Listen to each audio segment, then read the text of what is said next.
Hey everybody, let's talk about what the best way is to find out why the price of Bitcoin moved up or down. If you check the price and you see it's moved largely one way or the other in a relatively short period of time, you might be wondering why. And I figured I'd share my own process with you to figure out, in case it benefits you in figuring out why Bitcoin's price moves. The first thing to remember always is that Bitcoin is just fine. It does not need you. It will be successful with or without you. And there's never a reason to freak out. And in the last 16 years, none of the bad things anyone ever predicted would happen to Bitcoin have ever come to fruition. And so the same is, I believe, will be true for the next hundreds of years. And so anyway, but let's assume you actually do want to figure out what is happening with the price of Bitcoin. Okay, so the first thing I do is I log into Coinbase and check the price of Bitcoin. By default, it goes to the daily view, which tells you the price in the last 24 hours. So I check that. And then I go over and I flip the little button next to the day view that goes to the monthly view, which gives you just a little bit more perspective, lets you zoom out a little bit. And then sometimes I'll flip over to the yearly view, which gives you even more perspective. So let's assume you do that, and let's call it Thursday or Friday of last week. And you do that and you think, Bitcoin's price dropped, 5% in the course of a day or two. I want to know why. And then you see that it was relatively or somewhat abrupt, as opposed to just like a slow grind down or a slow grind up over a longer period of time, which tells you it's going to be harder to find the reason why if it's just sort of a slow trend. So let's assume you're checking on Thursday or Friday of last week. The price is down like 5%, although it's basically back up now, but let's assume it was still down. And you're checking and you want to find out why. Okay, so the first thing is you check the price. You look at the daily price, then you look at the monthly price, and you realize, wow, it dropped relatively abruptly on Thursday or Friday of last week. Okay, the next thing I do is I flip over to the Stocks app on my iPhone, and I look at the broader stock market, because oftentimes when everybody panics about everything, they sell everything, even though that makes absolutely no sense. Humans have the ability to be very irrational when it comes to fear or greed, especially with regard to financial instruments. So oftentimes you'll flip over and you'll see, wow, the broad stock market got hammered today. Well, guess what? If the whole market got hammered, there's a good chance that Bitcoin got hammered very temporarily as well. Now, Bitcoin tends to recover faster than the broader stock market, and more aggressively. But if everybody is selling everything and everybody is in a panic due to whatever it was, some rate cut decision, rumor that somebody spread about the Federal Reserve or something like that. If everybody's panicking and selling everything, Bitcoin can often get dragged down with that. And sometimes Bitcoin's price is up and you look at the stock market and everybody's just euphoric. So anyway, the Stocks app by default shows the NASDAQ and the S&P 500 and the Dow Jones Industrial Average. If you're interested, I would probably add the Magnificent 7 stocks. You can just Google Magnificent 7 and it'll tell you the Magnificent 7 stocks, which are the 7 highest performing stocks that have basically been carrying the entire S&P 500 for the last, couple years. And if Netflix is not on there, I'd probably add Netflix too. But anyway, Magnificent 7, maybe plus Netflix if that's not part of the Magnificent 7. Just add those to the Stocks app. So what you would have seen if you did that last week is you would have seen that the stock market took a beating on, I think it was Thursday and Friday of last week. And so immediately it tells you, hey, there was blood in the streets. Everybody was panicking and selling everything, which means there's a good chance you're probably not going to find a specific to Bitcoin reason that everybody was selling. They were just selling everything. And irrational humans, when they're selling everything versus buying everything, sometimes that moves the price of everything, even if it's completely uncorrelated. So step 1, you check the price of Bitcoin in Coinbase. Step 2, you check the Stocks app to check the S&P 500, the NASDAQ, and the Dow Jones Industrial Average, and those 3 are already there. I would, again, add the Magnificent 7 just so you get a good sense of sort of the high-flying stocks, what those are up to. Step 3 is I Google the word Bitcoin. I literally flip over to the app, Safari on my iPhone. I type the word Bitcoin and I hit search. And then if I'm trying to figure out what happened to Bitcoin in the last few days, I'll set the search filter to only show me results from the last 1 week. If I have checked the news feeds a bunch in the last couple days and I'm wanting to know what happened in the last number of hours, then I will set the filter to the last 24 hours. And then I will just start reading news headlines. Normally, you will see a news headline from Forbes. I would ignore Forbes.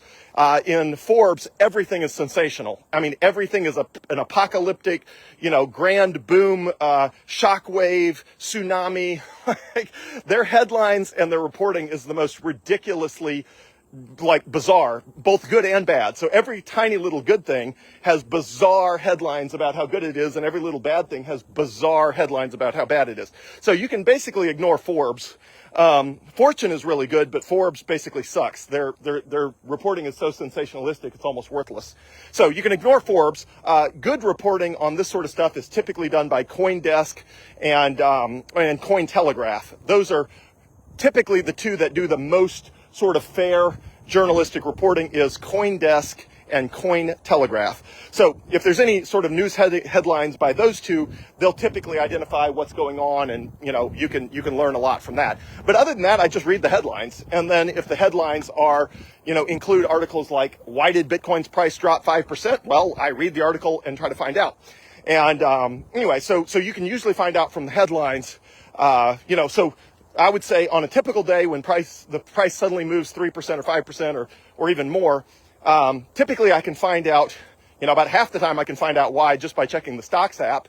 And it turns out that everybody was euphoric or everybody was scared in the entire stock, in the entire market for everything that you can buy or sell. If I can't find the answer there, I will basically always go, even if I think, wow, it was euphoric on Wall Street, I still go to, Google, and I just Google the price, the word Bitcoin, and then I set the filter to the last 24 hours or the last 7 days, depending on what time period I'm looking at, and I read headlines. And that will almost always tell me the reason of what's going on. And again, look for headlines that indicate why the price moved, and oftentimes there's articles that you read them and they basically don't tell you anything. Bitcoin traders are constantly predicting prices. So they're, which means oftentimes, articles that are from sort of third tier news sites will say things like, prominent trader predicts $40,000 Bitcoin. Well, then you read the article and you find out what the guy actually said, which is almost always the case, is, the guy does some reporting that says, the price of Bitcoin could drop as low as $40,000, but there could also be a breakout to the upside and it could surpass $70,000 to a new all-time high. So they're basically always predicting both things, a huge fall and a huge rise. And then no matter what the price of Bitcoin does, they call it in their favor. They say, hey, I predicted it was fall. I predicted it would rise. So traders are almost worthless when it comes to predicting what's going to happen with Bitcoin, or because they're always predicting it's going to go both ways, and they just sort of couch it in terminology that doesn't sound completely contradictory. In fact, funny story, I remember back at Baumgar Corporation, one of a very large, multi-billion-dollar company bought one of our competitors, and we thought it was really good for us. And of course, we wanted the analysts that covered our industry to say it was really good for us because we thought it was really good for us. We thought that was the truth. So I remember very distinctly the phone call of getting on the phone with the analyst and asking him, telling him we thought it was really good for us. What did this analyst think? And the analyst said, the way I see it, and this is a direct quote, the way I see this could either be really good for you or really bad for you. Okay, now what sort of a complete BS answer is that? It's either going to be really good or really bad, and then regardless of whether it's good or bad, the analyst is going to say, I called it. I knew it was going to be really good for them. Or if it turned out badly, I knew it was going to be really bad for them. And, of course, they never say it's going to be neutral. But if it is neutral, nobody ever asks them because, who cares? Nobody wants to hear that somebody thought something would be neutral. So anyway, the analysts, oftentimes in news articles, I'll still usually read the news articles to see why, the reasoning they gave. But usually it's just BS where they said the price might go way up or it might go way down. And then it basically tells you nothing. But anyway, so step one, check the price on Coinbase, check the daily price, check the monthly price, check the yearly price to get some perspective. Step two, flip over to the stocks app, check the S&P 500, the Dow, the NASDAQ, all three of which are there by default in Apple.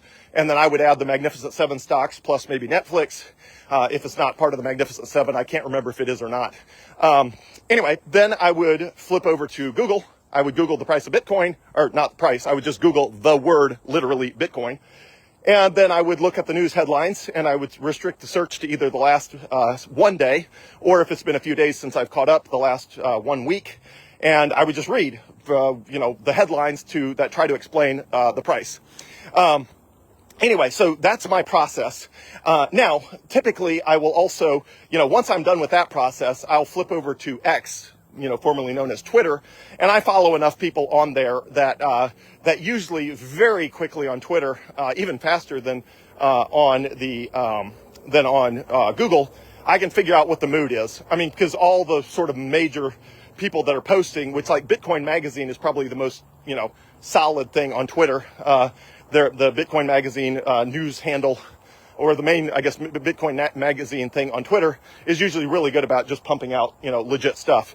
So anyway, I'll switch over to X, formerly known as Twitter, and I'll just scroll for, a minute or two, and I can usually find out just by scrolling through the headlines of what people are posting, what happened that resulted in whatever happened in the price, and it's usually not that hard to find out. So anyway, so that's my process. Check price on Coinbase, then flip over to the Stocks app, then flip over to Google the word Bitcoin, and if I still want more, I flip over to Twitter and just scroll a little while, and I can almost always figure out what is happening with the price of Bitcoin.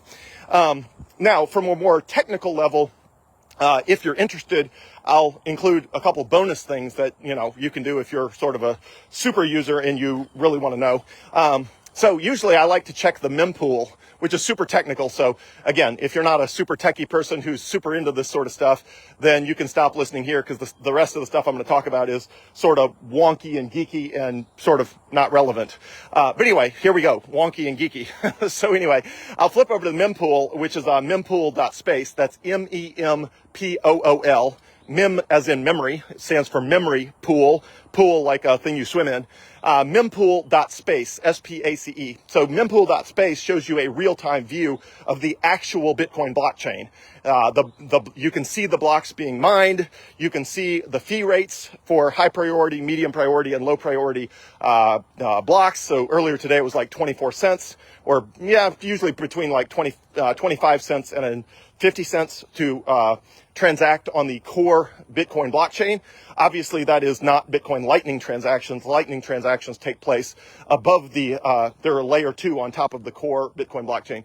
So anyway, I check mempool.space, and that just gives me a good view of what's happening with Bitcoin itself. Now, again, you don't need to do that, but I've just been messing with Bitcoin long enough that it's like the vital signs of the patient, right? So no matter why you go to a clinic or a doctor, they're going to take your blood pressure, your heart rate, your weight, your temperature, they're going to check your vitals. And the best way to check Bitcoin's vitals is mempool.space.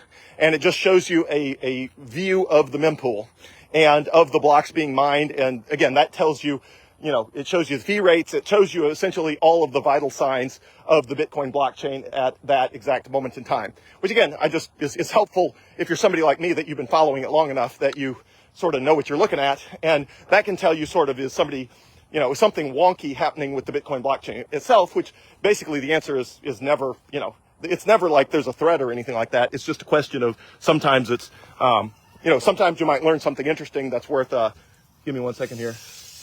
Got to give the dog some water. Anyway, it's cool to sort of check the vitals of the Bitcoin network. So I do that at mempool.space. Another interesting resource, which is sort of, again, for those that are wonky, is there's the Crypto Fear and Greed Index. The Fear and Greed Index is basically the index for how fearful or greedy are people in general in the crypto space at that moment in time. And the website that runs that, the best way to find it is just to go on Google and type Crypto Fear Greed Index.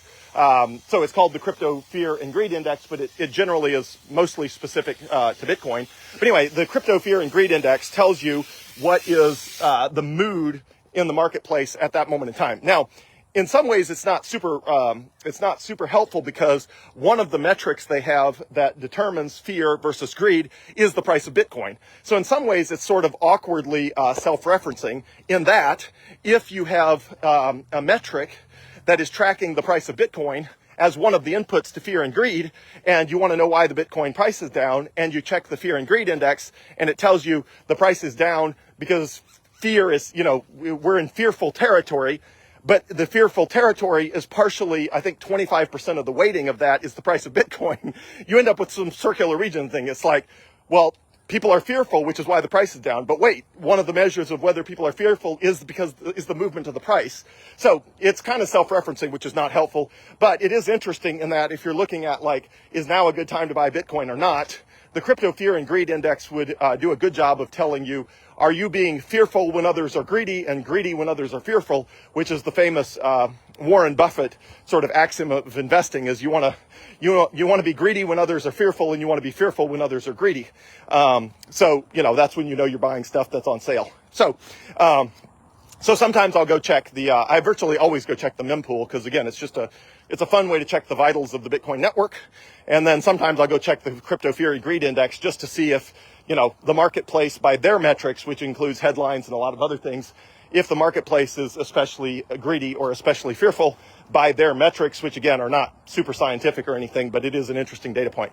Let me see if I missed any. So, okay, check the pricing of Coinbase, then flip over to the Stocks app, then flip over to Google and Google the word Bitcoin, then go jump on X if you've got if you follow a bunch of, Bitcoin people, which I do. You could do that. And then, for bonus, we've covered the mempool, and we've covered the Crypto Greed and Fear Index, which the website that publishes it is alternative.me. But the website sort of has a lot of pop-ups and a lot of junk on it. So it's easier to find it by Googling Crypto Fear and Greed Index and clicking on the link that leads you to alternative.me. If you go straight to alternative.me, it's some weird software site. I don't know what else they do, but it's got sort of weird pop-ups and weird ads on it.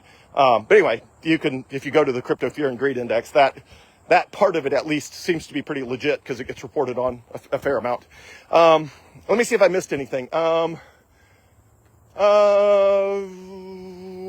probably it. So generally, again, I can figure out what the price is on Coinbase. I can figure out, there's a 50% chance I can figure out why it moved by checking the Stocks app. If I can't figure out why it moved by checking the Stocks app, there's at least another 50% chance of the remaining probability that I'll find out by Googling the word Bitcoin. And if I can't find out from that, there's at least another 50% chance that I will find out on X, which leaves, let's see, if there's a 50% chance, 50 and then down to 25, and then there's, 12.5, which I think leaves like a 12.5% chance that the price moves and you just never know why. Like you just, you check and nobody seems sure. Like, it's probably higher than that. I would say when I check and try to figure out the price of Bitcoin, probably 15 to 20% of the time, I can't find a good reason why it moved, which means, some Bitcoin whale somewhere got over their skis and had to liquidate for things that had nothing to do with Bitcoin, or someone somewhere just bought a bunch of Bitcoin and it pushed the price up, and nobody knows who and nobody knows why, because it had nothing to do with the broader Bitcoin network. It had to do with entirely their own objectives. So hopefully this is helpful. That is my process. So when I get on, typically when I record a video about why Bitcoin is doing what it's doing, that is the exact process I have gone through prior to recording the video, so that I am informed as to the best of my knowledge, at least, or the tools at my easy disposal, why Bitcoin is doing what it's doing. And that way I can tell you the most accurate thing of why I think the price went up or down. So anyway, and best I can tell from, the recent price, dump and then up is it's just linked to the broader stock market. The broader stock market took some huge whacks on Thursday and Friday of last week, and Bitcoin got dragged down with it. Because again, when everybody's fearful, they tend to sell everything, even if it's irrational. But I did not have much time. I've been slammed with other things at the moment. Prospera stuff is there's a lot going on at Prospera in a very good way, and that's super exciting, and major announcements we'll be able to make at some point in the future. And anyway, so, been spending a lot of time on that because that is my full-time actual day job. So Bitcoin is just all the time in between that I'm not with my family, or doing stuff with church. So anyway, hopefully that helps. Always here to serve, always here to help. And any day now, Bitcoin will get super exciting again. And it's way more fun when it's exciting than when it's sort of grinding sideways or, temporarily down. But the fun days will return, and the price will do amazing things, as it always does. And you got to relish those fun days, because usually there's, you get a small number of days of euphoria where the price becomes radically higher, and then you got to spend weeks or months grinding sideways before you get that euphoria again. So it does a good job of grinding out the people who are not serious and keeping the people who are committed.